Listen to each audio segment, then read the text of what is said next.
So yeah, thought I'd try a bit of a different video on my channel today.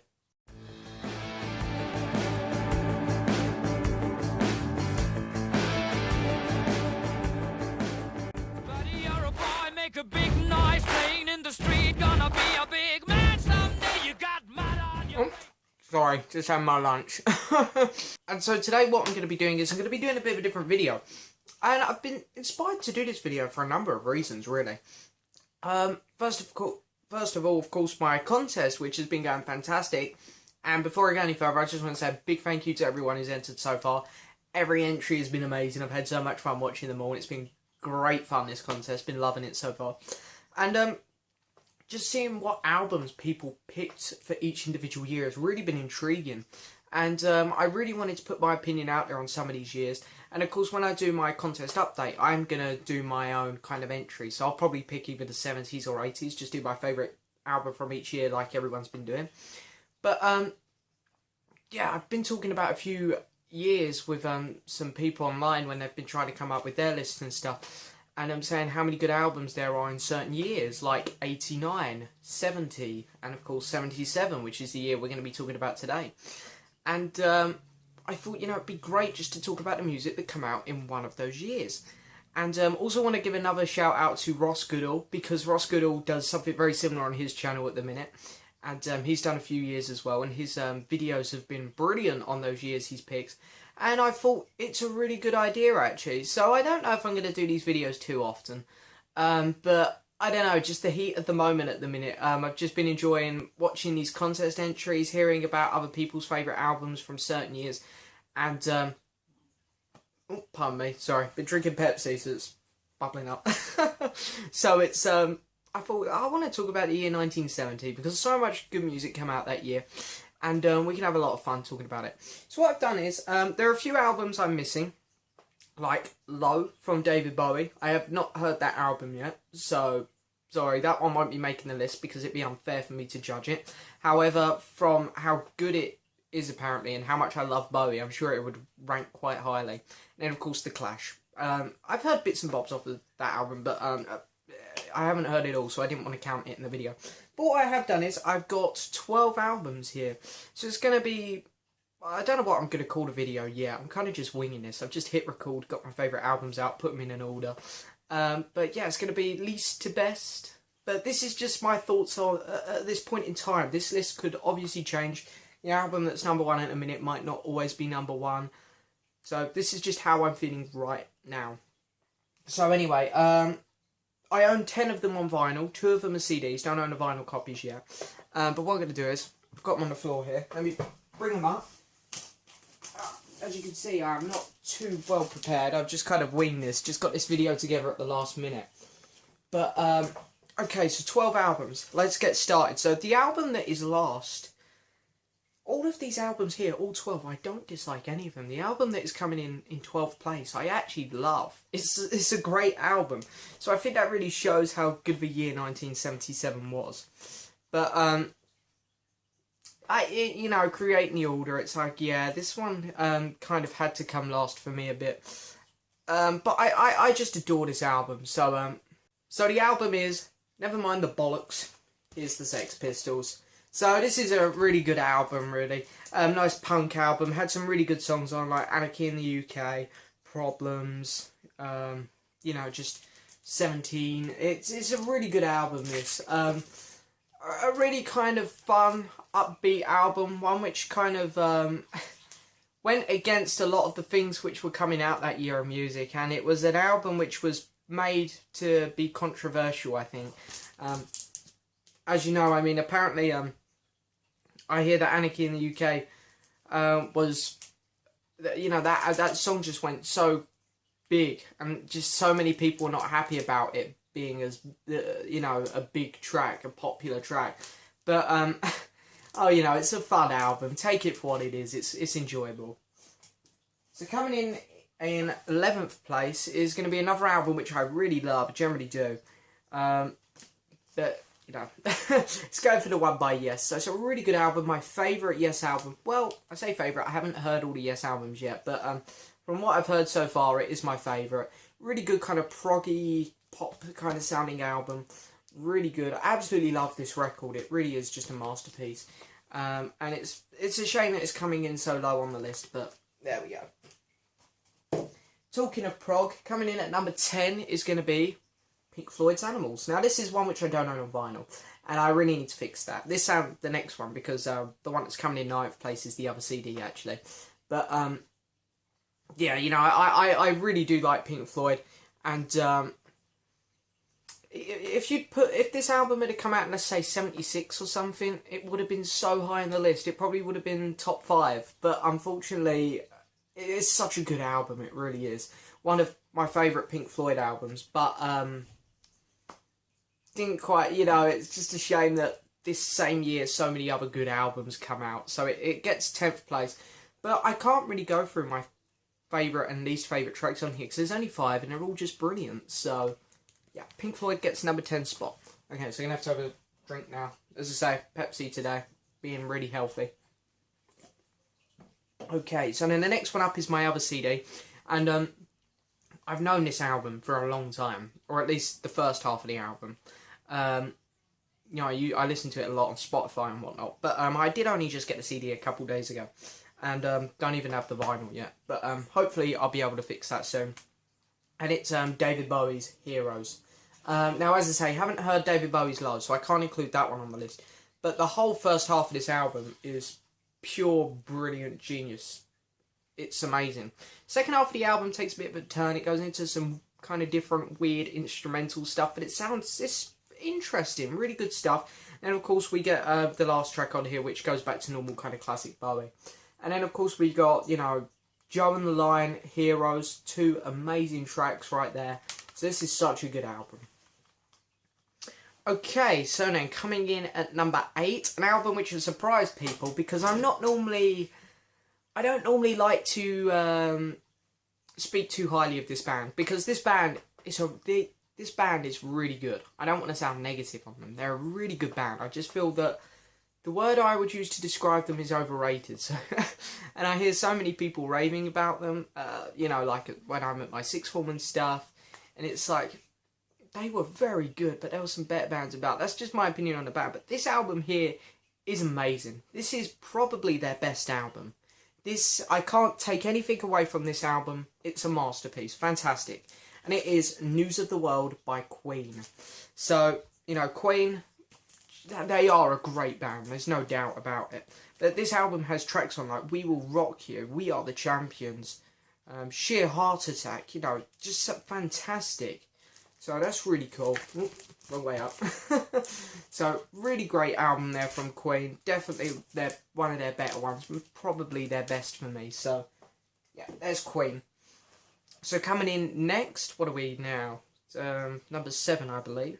I'm pretty sure it's number 7. Number 7 is going to go to Paul McCartney and Wings, London Town. So I had to, of course, chuck in the solo Beatle album here. There was another solo Beatle album out this year, Ringo the Fourth, but I didn't want to include that in this list, to be honest. Unfortunately, of course, John was retired at this point, and George Harrison. He did an album the year before, 33 and a Third, which was really good. And then his next album up would be in 79 with his amazing self-titled album. But this year, 77, we got Ringo the Fourth and London Town. London Town definitely deserves a spot on my list.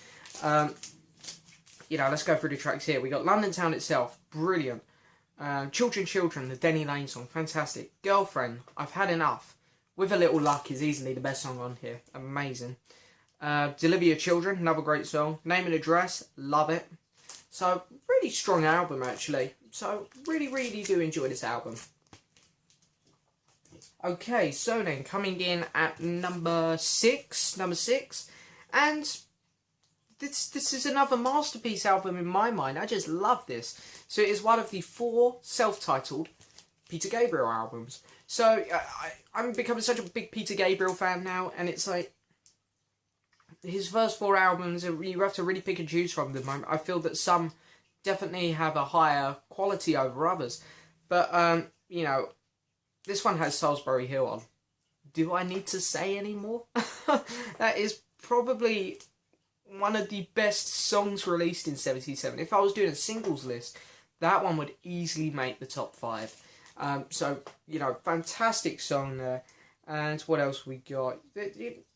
I don't really need to go through the tracks too much, to be honest, because there's so many other good ones on here. Waiting for the Big One. You know, Here Comes the Flood. You know, this is just an amazing album, really is. Oh, whack myself in the face there. So if you haven't heard this album, it's a must. You know, Pete Gabriel after Genesis. People were so distraught when he left Genesis. And, you know, I love Selling England by the Pounds. The Lamb Lies Down on Broadway. Great albums, love them.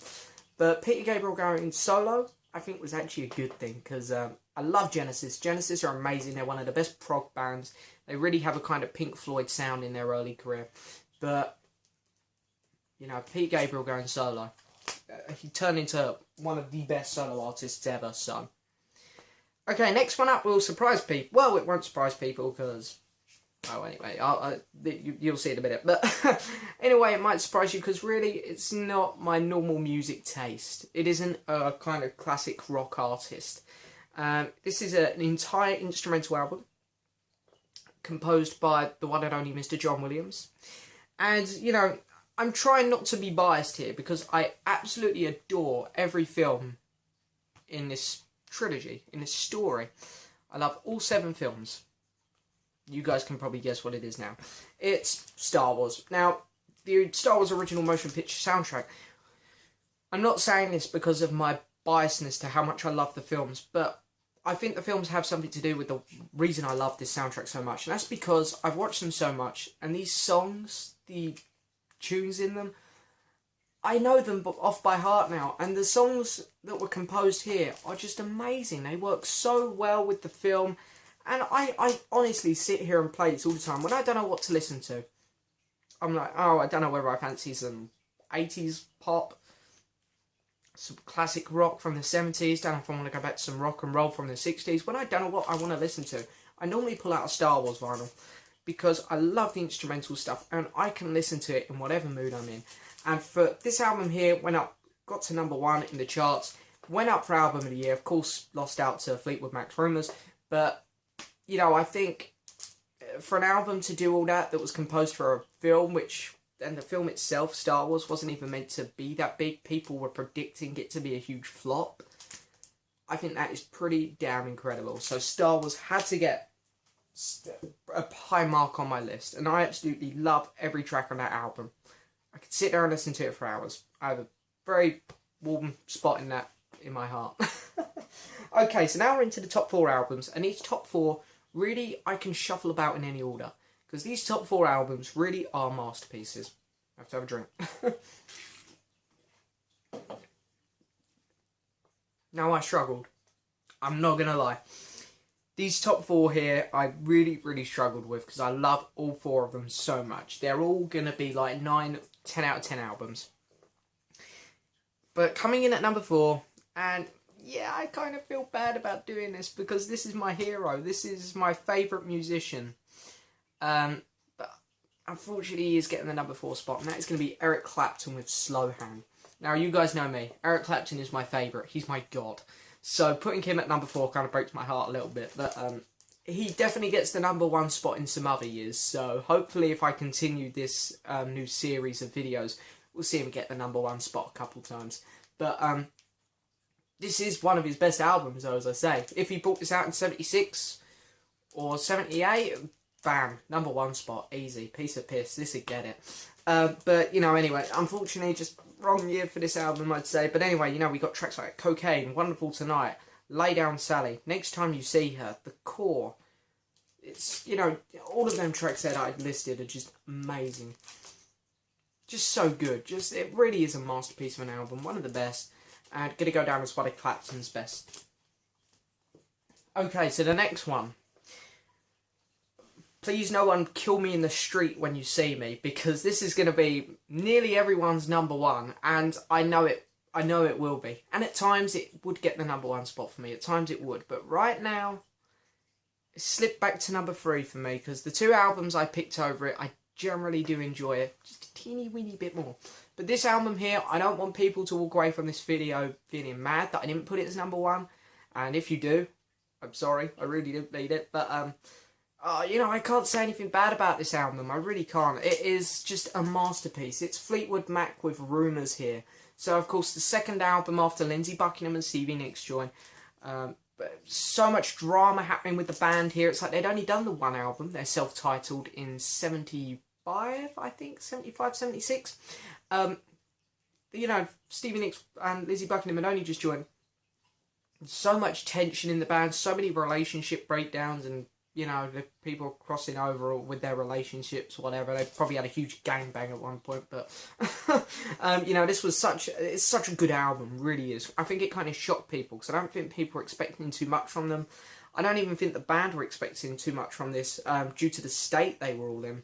But you know, I mean, can I really go through the tracks on this? I mean, we got Secondhand News, Dreams, Never Going Back Again, Don't Stop, Go Your Own Way, The Chain, You Make Loving Fun. All of them, fantastic tracks.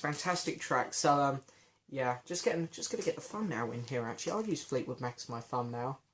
Yeah? Okay, done. Amazing album. And, as I say, at times, it definitely would get the #1 spot for me. Just right now, with the way I'm feeling, it's gonna just slip back a bit. It's got the #3 spot, but, amazing album. I really can't take anything away from it. Top two. The top 2 albums of 77. Ooh. Now then, as I say, the top 4, well, let's say top 5, because, well, Star Wars soundtrack, so, yeah. But, what we'll say is, we'd say the top 4 proper studio classic rock albums, I just adore. So these top 2 definitely are the most special for me at the minute, but I don't want to take anything away from Clapton or Fleetwood Mac. Them 2 are brilliant as well. But getting the #2 spot is going to be the Electric Light Orchestra with Out the Blue. Great double vinyl here. I mean, it's a double album really, but there's not a huge quantity of tracks on it compared to some double albums. But okay, so we got Turn to Stone, It's Over, Sweet Talking Woman, Night in the City, Jungle, Stepping Out, Standing in the Rain, Big Wheels, Mr. Blue Sky, Sweet as the Night, Birmingham Blues, and Wild West Hero. Some of my favourite tracks on there. Of course, you know, I didn't read them all out, just read my favourite ones, but oh my god, you know, what an album. Just what an album.